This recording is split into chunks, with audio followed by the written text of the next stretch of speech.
Hello again, everybody. This is Red from Half Century Collecting Sports Cards with another episode in the series of my favorite 400 cards.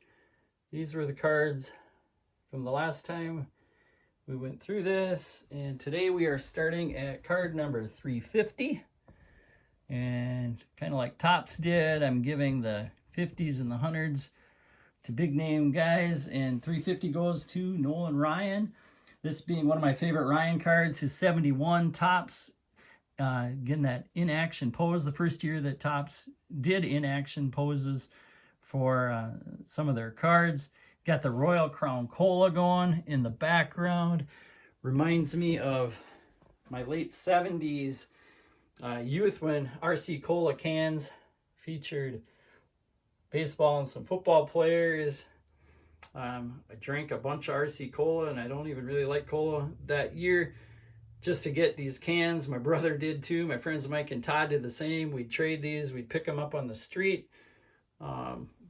We still, I guess my brother still had these at his house. I don't have them anymore, but I was over at his place for Christmas and grabbed them, or grabbed some of them anyway just for this video. Thought that was kind of a little cool little ad that would go with this Nolan Ryan. And also wanted to show some other, especially Mets in action cards, that 71 season. They must have had a photographer game they were playing the Cardinals. There's just some cool Mets in action cards, including the Joe Morgan here on the Astros. So I think they also did it with an Astro game, because here's Morgan going in the hole to field the ball with Tommy Agee running into second, looking like he's trying to flip it to shortstop, not in time. Agee safe. And then my favorite in action of all of them is the Bud Harrelson. This is against the Astros as well. Looks like Jimmy Wynn trying to steal second. Grody making that throw down to Harrelson, who puts the tag on him. And you can see Nolan Ryan there coming off the mound. So Ryan pitching, and he's quicker than the ump in giving the out call.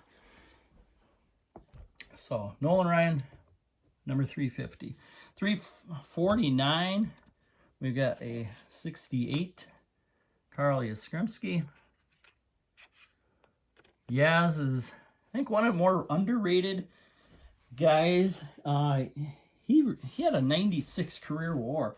I mean, played a long time and had some really, really good peak years, including this in 67, which you see on the back of this 68 card, his Triple Crown season. Oops.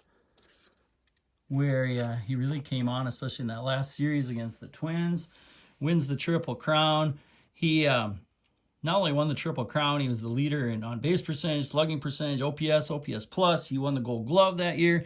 He had 12.4 WAR that season. Compare that to Ohtani's 10 this year. And I don't even know of anybody who's gotten over 12 in any recent times. That's kind of the numbers Walter Johnson, Babe Ruth put up back in their day. But I really like this card, and I might even like, even though I'm putting the 68 on the list of my favorite 400, his next year card that used the exact same picture, but just a little closer up and a little nicer color. That 69 card I thought looked really, really cool. Yaz, he had two other 40 homer seasons besides that 67 season, and he never had a season in the 30s. So just a little odd thing with his career. Next on the list, we've got a T206 card. Hall of Famer, Elmer Flick.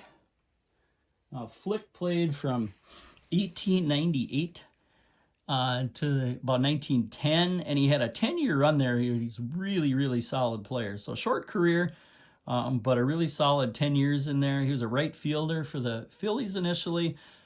Something happened then that he signed with the Philadelphia A's across town in 1902, and then that contract got voided because there was this fight between the NL and AL.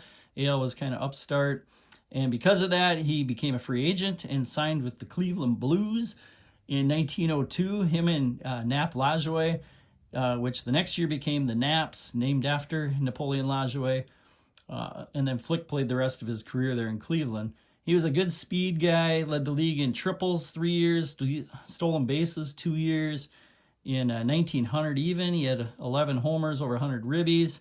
He's a career .313 hitter. Some interesting things about him.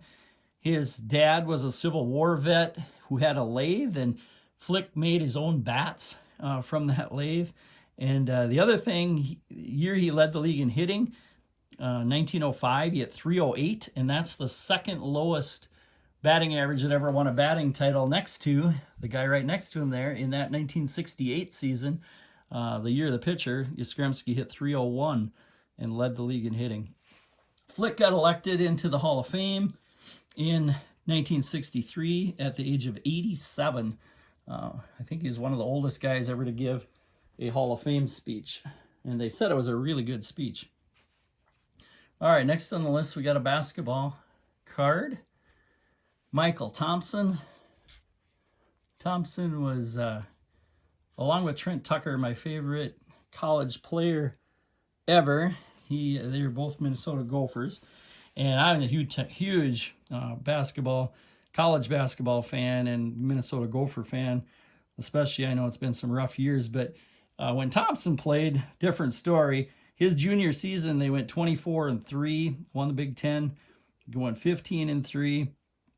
Other starters on that Gopher team included Ray Williams, included Kevin McHale, included a Globetrotter, Osborne Lockhart, and then a longtime NBA coach, Flip Saunders. His freshman year, he actually teamed. He wasn't the best player on the team his freshman year. He wasn't the best freshman on the team. Best freshman was a guy from Melrose, Minnesota, which is the conference I came from. I played against his brother in high school, Paul Oberding.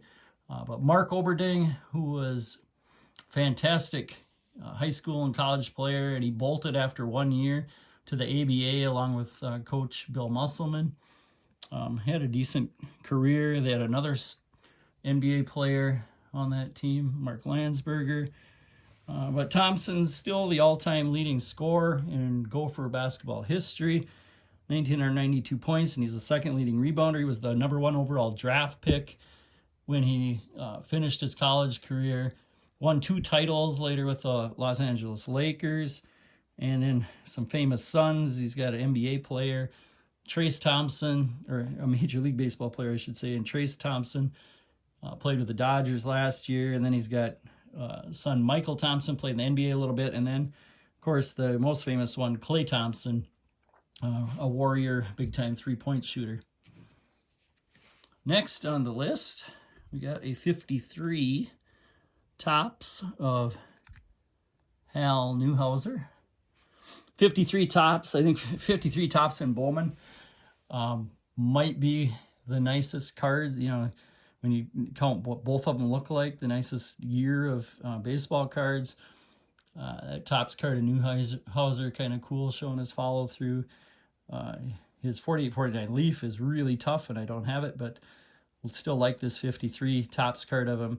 He's the only pitcher ever to win 2 MVP awards, and he won them back-to-back in 44 and 45. And then the year after that, 1946, he came in second in MVP.